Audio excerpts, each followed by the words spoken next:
Bem-vindas e bem-vindos ao módulo 4 do meu curso de astrologia. Eu sou Vânia e eu vou falar hoje um pouco, porque está na moda, sobre planetas retrógrados e o que que isso indica, né, com todos os mínimos detalhes da astrologia. Enfim, todos os planetas, exceto Sol e Lua, que na realidade não são planetas, né, são luminares, têm a habilidade da retrogradação, e que é o planeta voltar ao lugar de onde ele estava, e em vez de andar para frente, como diz o nome, andar para trás. Esse processo, ele serve muito, por exemplo, para você rever os seus pensamentos, no caso do Mercúrio retrógrado, né? É um bom momento para você pensar a respeito daqueles seus preconceitos, a respeito aquelas vezes que você na sua vida falou alguma coisa para alguém que você amava de uma forma totalmente equivocada, que todos os planetas são capazes de fazer retrogradação. Não é uma marca de Mercúrio.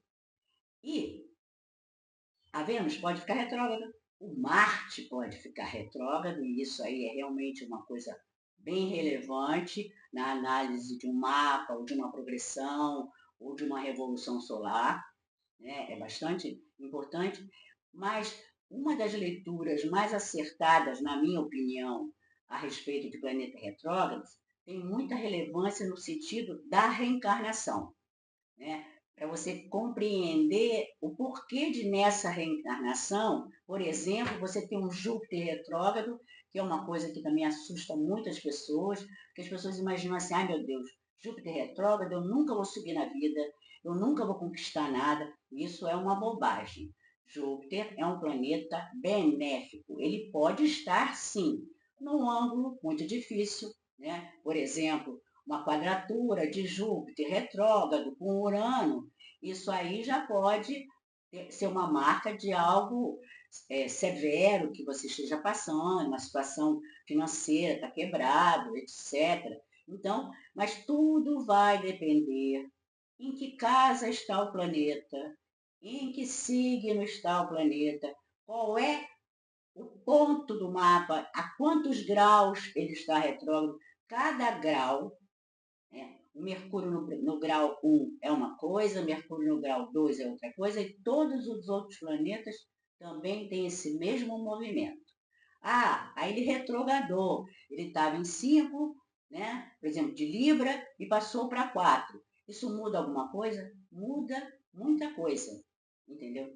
O que as pessoas têm que compreender é assim, a astrologia não é, ela é um ensinamento, na minha opinião, eu considero uma ciência, as pessoas no geral consideram uma pseudociência, mas eu sempre me pergunto, o fato dos planetas estarem no céu e terem esse tipo de movimento é muito importante para a humanidade, porque nós vivemos sob esse céu. Esse céu determina muitas coisas na nossa vida. Até coisas assim aparentemente não muito compreensíveis. Todos os movimentos dos astros, seja digamos assim, na progressão direta, né? Ou seja, andando diretamente para frente, quanto quando ele está retrógrado, tudo isso é muito importante em astrologia. A questão é que a astrologia ela tem uma matemática, uma geometria sagrada, né? Procurem saber a respeito de geometria sagrada, porque é um assunto bastante interessante e nós vivemos sob essa função, dessa forma, né? Vivendo dentro da geometria sagrada. Então, como eu havia dito, Sol e Lua não retrogradam, né? Mas a partir de Mercúrio existe essa possibilidade da retrogradação. Então, digamos que eu tenho que buscar uma situação específica, porque não é aleatório. Não é todo Mercúrio retrógrado que vai causar um caos na sua empresa. Não, não é. Né? Se esse Mercúrio retrógrado estiver fazendo determinados aspectos, ele ainda que retrógrado, ele vai fazer com que você descubra coisas. De repente, são coisas que você necessita revisar na sua vida. Né? Aquela conversa que você teve com a sua mãe, e que numa intempérie você trata ela mal, você tem que rever aquela conversa. A culpa não é do Mercúrio retrógrado. O Mercúrio retrógrado ele só está fazendo com que você tenha uma autoobservação, uma coisa que já ocorreu. Ah, mas o Mercúrio retrógrado, eu não posso fazer uma mudança no dia de Mercúrio retrógrado, porque as coisas vão se perder. Bem, Mercúrio retrógrado ele dá uma confusão na nossa cabeça se você, porventura, for uma pessoa que não tem nenhum conhecimento a seu respeito, nenhum autoconhecimento, nenhuma autoobservação, realmente pode contar que o Mercúrio retrógrado pode fazer coisas muito graves e desagradáveis. Mas tudo vai, como eu havia dito desde o começo, da posição, do ângulo que ele está fazendo, com quem ele está fazendo o ângulo, né? Se é um ângulo de quadratura, se é um ângulo de oposição, se é um ângulo de conjunção. Por exemplo, o Mercúrio retrógrado, que porventura tenha uma conjunção com a Vênus, né? Digamos que você tem uma conjunção no seu mapa de Vênus com Mercúrio. Muitas vezes o fato do Mercúrio retrogradar e voltar a se encontrar mais pertinho da Vênus vai fazer com que você tenha a possibilidade de ter uma excelente conversa com o seu afeto para tentar ajeitar as ideias dos dois. Não para que os dois pensem a mesma coisa. Retrógrado, de novo, né? Então, quem gostaria, por exemplo, de falar sobre Mercúrio na terceira casa, né? Ou Mercúrio no signo de Virgem? Porque Mercúrio ele é um planeta duplo pela própria natureza, né? É por isso que ele é regente do signo de Gêmeos, que são duas pessoas. E Mercúrio quando está no signo de Virgem? Mercúrio no signo de Virgem, ele é regente do signo de Virgem. Quando ele está no signo de Virgem, ele é totalmente respeitoso, profissional, competente. Ele vai demonstrar minúcias do assunto que ele está expondo, né? E não necessariamente, pode até estar retrógrado, e não necessariamente falar mentiras ou coisas grosseiras, né? Mercúrio em Virgem é coisa de lorde, é coisa de lady, coisa de gente que tem finesse, né? E como vocês viram, pelo que eu estou falando, quando ele está em Gêmeos, ele tem a atuação no mental, porque ele é um signo que fala da mente, e quando ele está no signo de Virgem, ele fala da nossa parte prática, né? O Mercúrio, a pessoa que tem Mercúrio em Virgem tem um discurso prático.